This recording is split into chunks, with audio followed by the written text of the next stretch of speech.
Bonjour.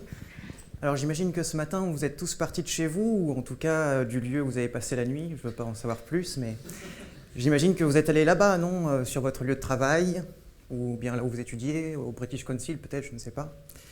Peut-être que ce midi vous êtes allé au restaurant, non? Il a l'air sympa celui-là, regardez.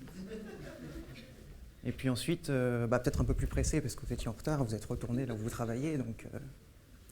Et puis là, ce soir, vous êtes venu donc à l'amphithéâtre de Paris Diderot pour le concours FameLab. En faisant tout ça, qu'est-ce que vous avez fait?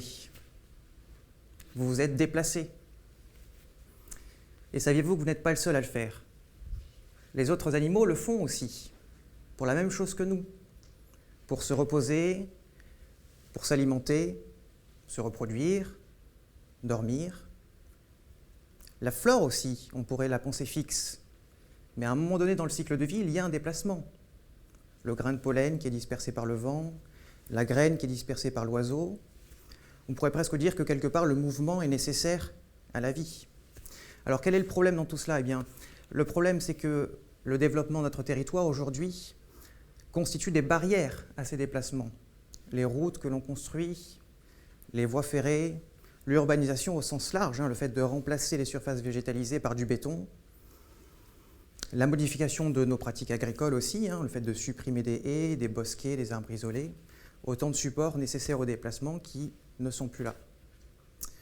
Alors ce n'est pas un phénomène qui est nouveau, ça fait maintenant plusieurs décennies qu'il est à l'œuvre, mais aujourd'hui il y a une prise de conscience. Et du fait de cette prise de conscience, le ministère en charge de l'écologie, depuis 2007, a engagé un nouveau projet qui s'intitule la trame verte et bleue. Alors la trame verte et bleue, quelle est l'idée?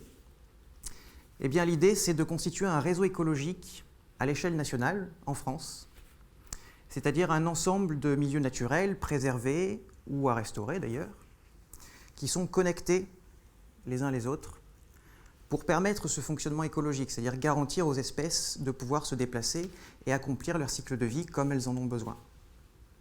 Alors quel est mon rôle dans tout cela? Eh bien en fait, le ministère en charge de l'écologie a souhaité s'accompagner pour mettre en œuvre ce projet Trame verte et bleue de différents organismes, dont le Muséum national d'histoire naturelle, où je travaille. Et donc, quel est mon rôle plus précisément? Eh bien, en fait, je voulais vous en parler parce que c'est un métier un peu nouveau, qui, je pense, a de l'avenir, vu l'enjeu écologique de notre siècle. En fait, moi, je ne fais pas de recherche, mais je fais ce qu'on appelle de l'expertise dans le domaine de l'écologie. C'est-à-dire que je vais me baser sur les travaux de la recherche, les synthétiser, les digérer, les comprendre, et en cela accompagner le ministère en charge de l'écologie pour mettre en œuvre sa politique, parce que le ministère de l'écologie a besoin d'aide pour mettre en œuvre ce projet.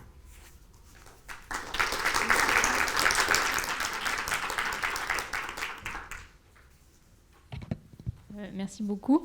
Bravo pour l'exploitation de l'espace qui vous était alloué, parce que je constate que beaucoup de candidats restent au milieu. Vous avez exploité le potentiel de cette salle, donc c'est bien. Très intéressant aussi cette notion de besoin de milieu naturel. Du coup, qu'est-ce que vous en pensez des îles artificielles? Est-ce que c'est une solution? Non, mais je ne savais pas, par exemple, qu'il y en avait une au large de la Bretagne, mais ça fait écho à un problème, effectivement, que je connais bien, qui est le changement climatique, qui va effectivement entraîner une montée des eaux non négligeable, et donc une immersion des terres, notamment sur le littoral, ou de certaines îles qui sont pour l'instant encore émergées.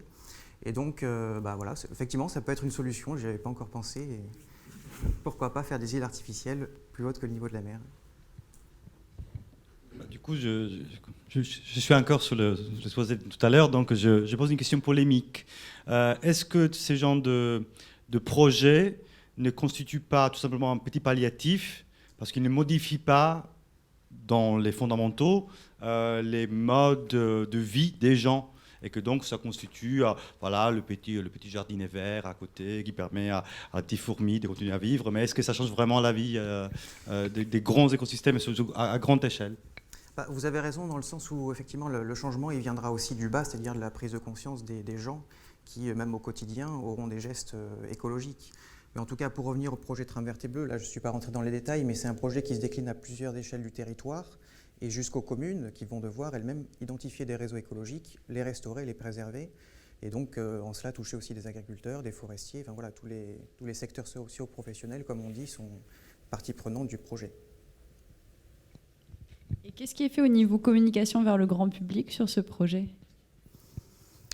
À part la participation à FemLab. Voilà, je vais parler de moi, hormis FemLab. C'est vrai que, en tout cas, dans mon temps de travail, je réserve une partie pour ce qu'on appelle la sensibilisation ou l'éducation, c'est-à-dire à travers des formations aussi bien d'élèves en master ou même de conférences grand public qu'organise le muséum. Parce qu'effectivement, moi, ça me semble essentiel de faire partager ce savoir, et c'est comme ça qu'on touchera le plus large public possible. Mais il y a des initiatives qui sont menées par des associations, par toute une série d'acteurs, autres que les scientifiques aussi. Merci beaucoup.